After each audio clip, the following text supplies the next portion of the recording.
Assalamualaikum warahmatullahi wabarakatuh. Jumpa kembali dengan Otomotif Net Channel. Kita sama-sama berharap dalam keadaan sehat dan senantiasa dilindungi oleh Allah Subhanahu wa Ta'ala, dan tetap diberikan limpahan rezeki yang halal dan barokah.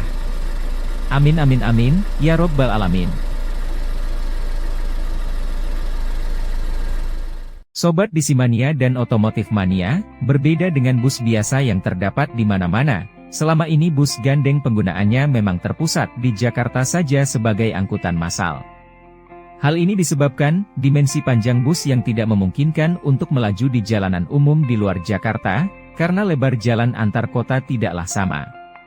Jejak sejarah bus gandeng di Indonesia sudah dimulai sejak lama di zaman penjajahan Belanda. Kala itu sudah ada bus gandeng rakitan General Motor di Tanjung Priok.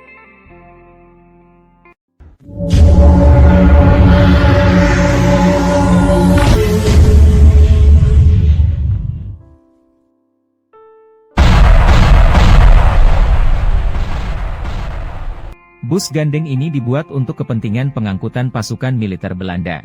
Bus ini mempunyai kapasitas angkut hingga 80 orang. Bus gandeng pertama kali masuk Indonesia sebagai angkutan massal sudah masuk Indonesia tahun 1991, dan mulai dioperasikan tahun 1992, yakni bus gandeng Jinghua, BK6170. Pada awal kedatangannya bus ini cukup mengejutkan publik, karena seharusnya sebelum bus ini masuk ke Indonesia harus sudah dikaji terlebih dahulu, tetapi sebelum dikaji, bus gandeng sudah datang lebih dahulu ke Indonesia. Bus gandeng yang masuk adalah bus gandeng Jinghua produksi CDDNW, atau China Dandong Automobile Works, dengan panjang sekitar 17 meter. Bus gandeng Jinghua ini mampu mengangkut penumpang hingga 180 orang. Bus gandeng Jinghua sendiri sebetulnya bukan produk baru di masanya, karena sebetulnya sudah mulai diproduksi sejak akhir dekade 1970-an di negara asalnya, dengan kualitas yang khas Cina pada masa itu yang memang belum begitu bagus. Konfigurasi bus ini adalah front engine atau mesin depan, dan menggunakan mesin diesel produksi Hangzhou Engine Manufacturing Plant. Mesin ini mampu menghasilkan tenaga maksimal hingga 200 tenaga kuda. Tenaga dari mesin kemudian diteruskan via transmisi manual ke gardan tengah. Tercatat sebanyak 20 unit bus gandeng Jinghua masuk Indonesia, yang kemudian dioperasikan oleh PPD dengan kode BT atau bus tempel. Tahun 1993, Indonesia kembali memasukkan bus gandeng dari merek lain, Ikarus 281, yakni varian lain dari Ikarus 280 dengan setir sebelah kiri.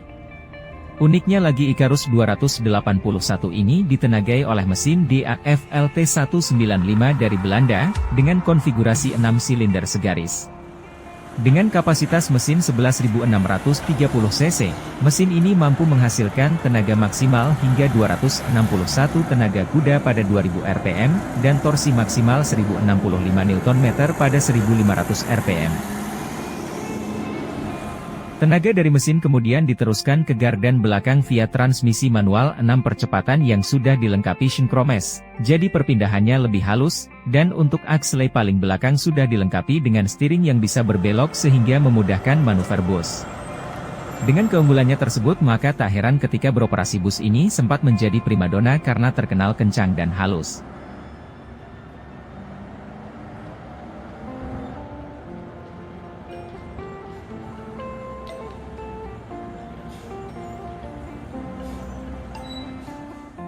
Awalnya bus ini dioperasikan oleh PPD, namun kemudian bus ini dioperasikan oleh Damri sebagai bus kota di Bandung.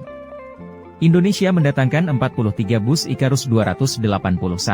Sebanyak 33 unit Ikarus 281 didatangkan dalam bentuk CBU, dan sisanya dirakit di Indonesia, tepatnya di bengkel PPD Narogong, Bekasi Timur.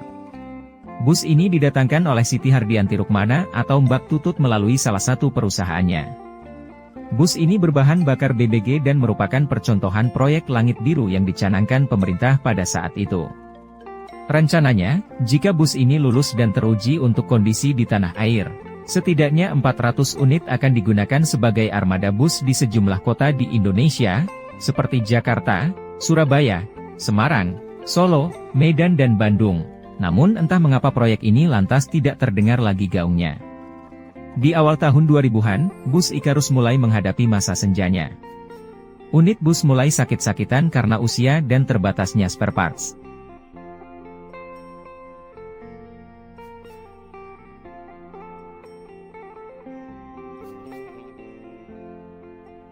Kesulitan spare part dari Ikarus, menyebabkan pemerintah membuka peluang industri otomotif dalam negeri untuk ikut berperan. Tercatat ada 3 industri otomotif yang ikut memproduksi bus gandeng tersebut yakni, 1. Bus Komodo.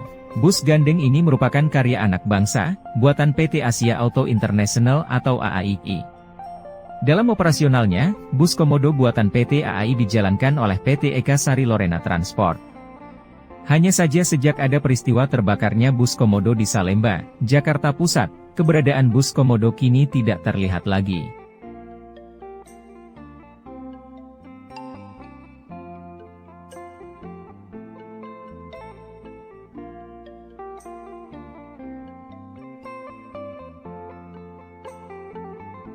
Dua, Inobus.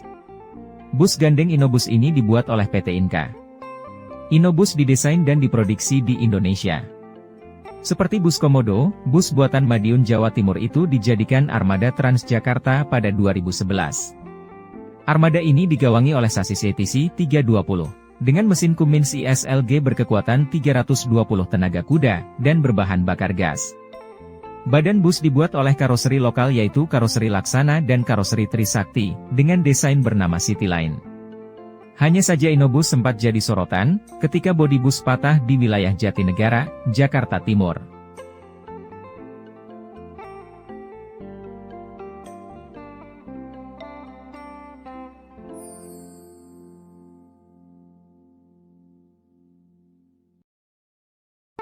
Pada tahun 2007, bus gandeng Huanghai DD6182S02 yang diimpor langsung dari Cina, merupakan model bus gandeng pertama yang dioperasikan pada layanan Transjakarta, yang mana bus gandeng ini didatangkan langsung secara utuh dari Cina.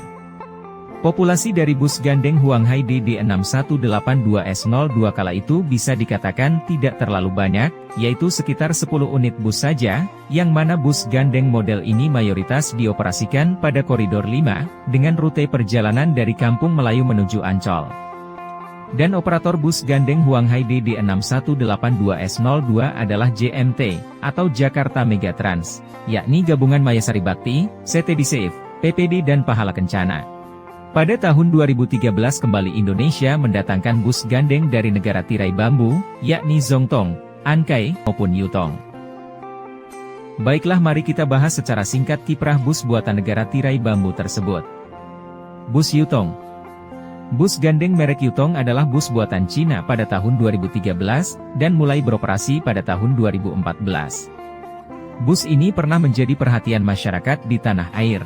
Sebab bus yang masih baru ini sering mogok, dan yang lebih mengerikan lagi, bus ini terbakar hebat di halte Masjid Agung tahun 2014. Setelah peristiwa itu bus dengan merek Yutong pun menghilang dari aspal DKI Jakarta. Bus Ankai. Pengadaan bus Ankai di Indonesia sedikit banyak menimbulkan kontroversi, sebab pengadaan bus ini terindikasi terjadi korupsi. Belum lagi terjadinya kebakaran hebat, setelah bus Transjakarta 054 terbakar di MT Haryono, Jakarta, Kamis malam tanggal 1 Desember 2016.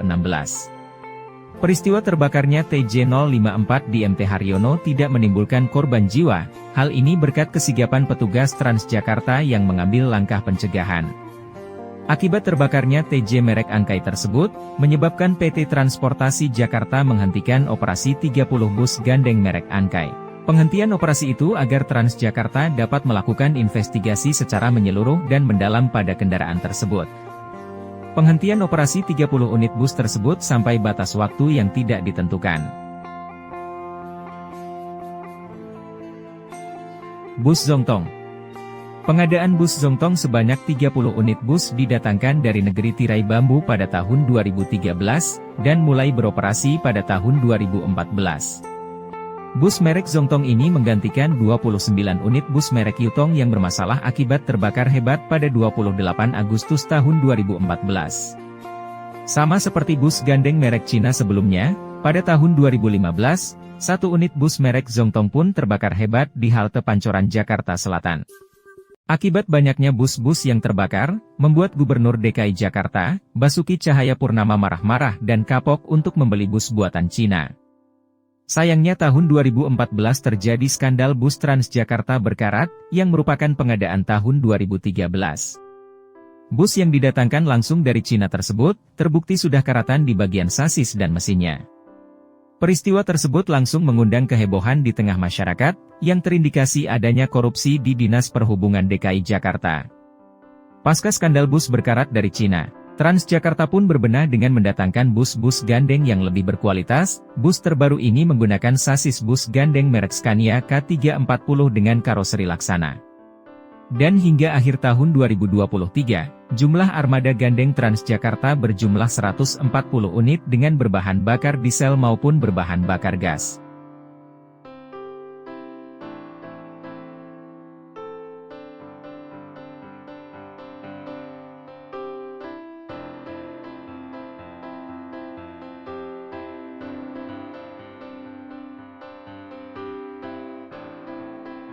Sobat DC Mania dan Otomotif Mania, demikianlah sejarah singkat tentang bus gandeng di Indonesia. Semoga informasi singkat ini bermanfaat, dan akhirnya kami ucapkan terima kasih. Wassalamualaikum warahmatullahi wabarakatuh.